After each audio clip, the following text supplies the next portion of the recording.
Buongiorno, and welcome to another exciting edition of Meet Your Neighbor. My name is Ron Falconi. I had the idea back in the fall of '06, where I wanted to interview, local people running for office, local business people, so all of you could have the opportunity to meet your neighbor.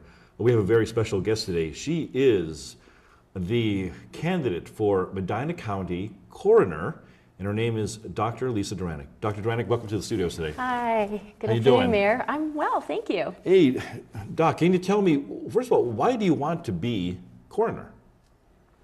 I want to be coroner because I feel that Medina County is a growing, vibrant community and county, and that the position needs to be updated.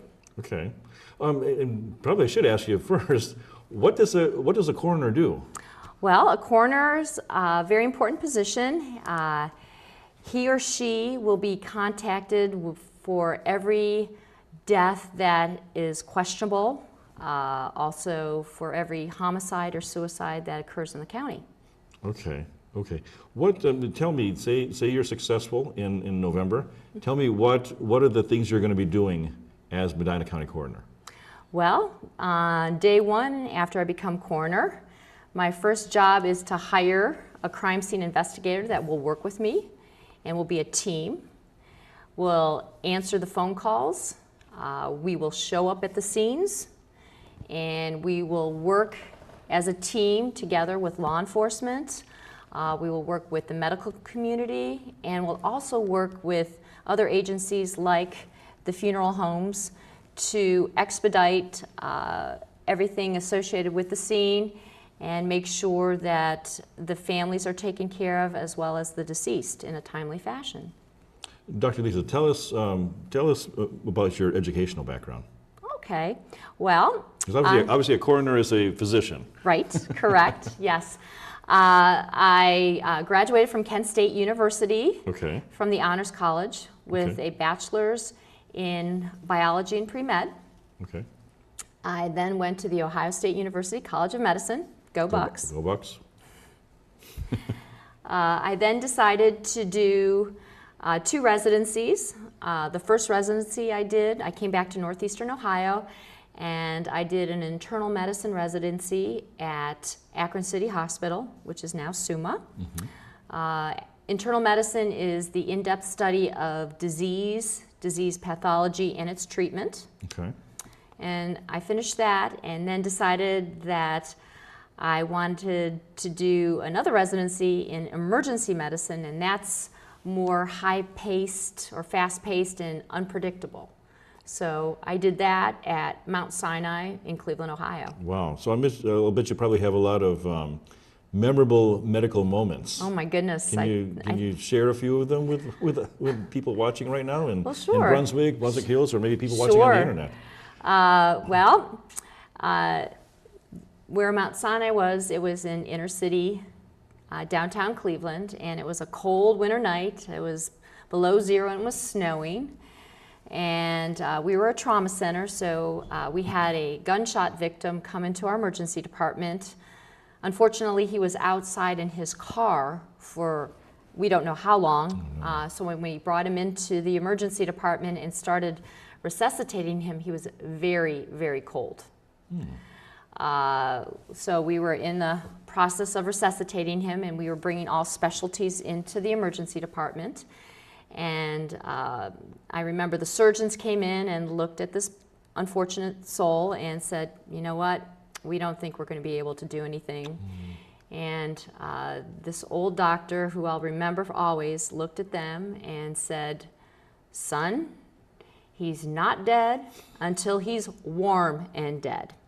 So the surgeons left, and I was under him. I was a resident, so we continued to resuscitate this individual.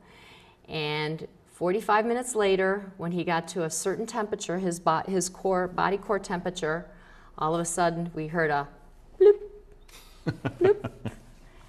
We got a heart rate back, and then 2 or 3 minutes later, he opened his eyes. Wow. You saved his life. We did, and about a week later, that man walked out of the hospital. Oh my gosh. So that's... Just when everyone else wanted to give up on him, You stuck to your guns And and and as I said, he was my mentor, and so every time I remember that, you're not dead unless you're warm and dead. Well, gosh, say you're the coroner, Okay. and then how would you deal with the public? That's a great question. Right now, I'm an emergency room physician, Okay. and I deal with the public on every shift. Okay. And I think the first way to deal with the public is to be a good, active listener. First of all, I would arrive on the scene. I would gather my evidence. I would take care of the deceased in a very respectful fashion. Sure. And then my next move would be to talk to the family and listen to them, because anytime someone loses a loved one, it's so very tragic. Of course. So be an active listener, listen to their questions, try to answer their questions, and if I can't answer their questions, I'll be very truthful to them and say, I don't know at this time, but give them I will try to find out to the best of my ability to answer your questions, because Right. these grieving families, they deserve and they need to have these questions answered. Sure. So that they can start moving on with their lives. What do you think are some of the important issues facing medicine right now? Oh, medicine's in kind of a turmoil. Right now, most of the medical community has some disagreement with how Obamacare had been instituted. Right. I really don't think Obamacare was the right thing to do at this point, because 80% of the American public who had health care insurance was very comfortable with their health care insurance Right. and liked it. Correct. And there was about 20% that was broken. And so unfortunately, when instead of taking that bit and talking to the insurance companies and say, you will fix this, you won't have pre-existing conditions, you will need to find some way to help us cover, the poor, the working poor, the indigent. Yes, yes. Do that, and then, let everybody else continue on. They decided to scrap the whole system. And unfortunately, that's not working well, Yeah. because a lot of people who do have Obamacare, they're paying a certain amount of money a month, but their deductibles are astronomical. Some deductibles are $6,000. Unbelievable. And if you have that's fine if you have a major medical problem, but let's say you have a child who falls down and breaks his arm and has to have stitches and maybe has to go to the OR to reduce a fracture. That is probably not going to be that expensive, and so Right. then the patient or the family is responsible for that Yeah. $2,000 or $3,000 copay that they're not able to handle. So I'm very confident that hopefully with this upcoming election, things will change and we can maybe revamp and rework the system so that everybody can get health care in a very cost-effective manner. Absolutely. Absolutely. So how do you like campaigning? Oh my gosh, that's It must be a different pace for you because It is. Okay. I work with the public all the time, so I'm very Good. comfortable. Good. But it is different because I'm outside of my comfort zone.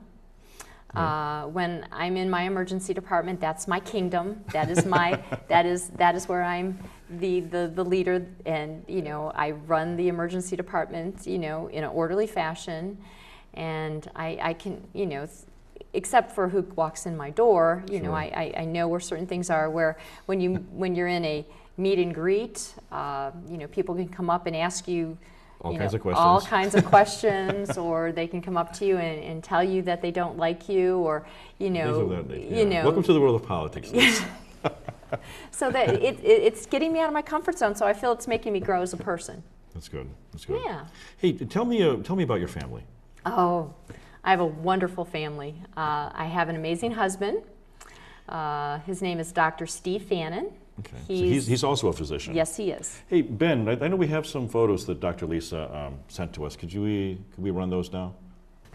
There's me, yours truly. We were able to take a great family vacation this year. We went to Yellowstone and the Grand wow. Tetons, and we're at one of the waterfalls. So you got on a hike. two girls and a I boy. do, yes. My husband, Steve, Okay. is on the left, Okay. and then that is my middle daughter, Stephanie, Oop. and then Luke and Rachel.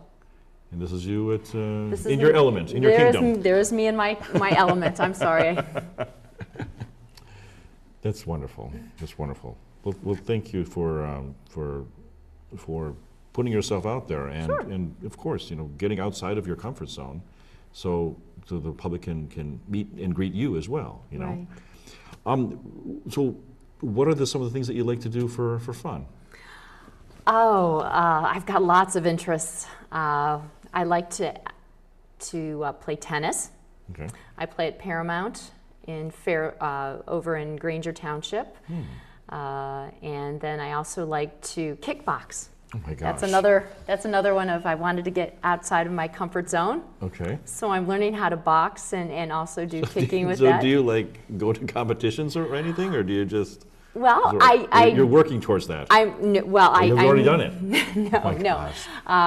I've never gone in the ring except to practice, but I have been at what we call mock fights called smokers, and I've actually been the physician at ringside to take care of the patients or take care of the fighters if they get hurt. Okay. I work out and I do kickboxing at Evolve MMA, which is another amazing facility in Medina County. Wonderful.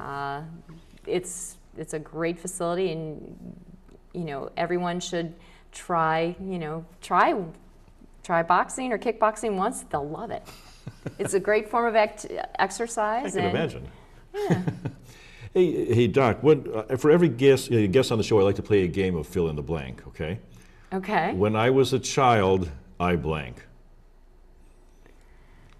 When I was a child, I wanted to be an Indian princess. An Indian princess? Yes. Tell me why. Why an Indian princess?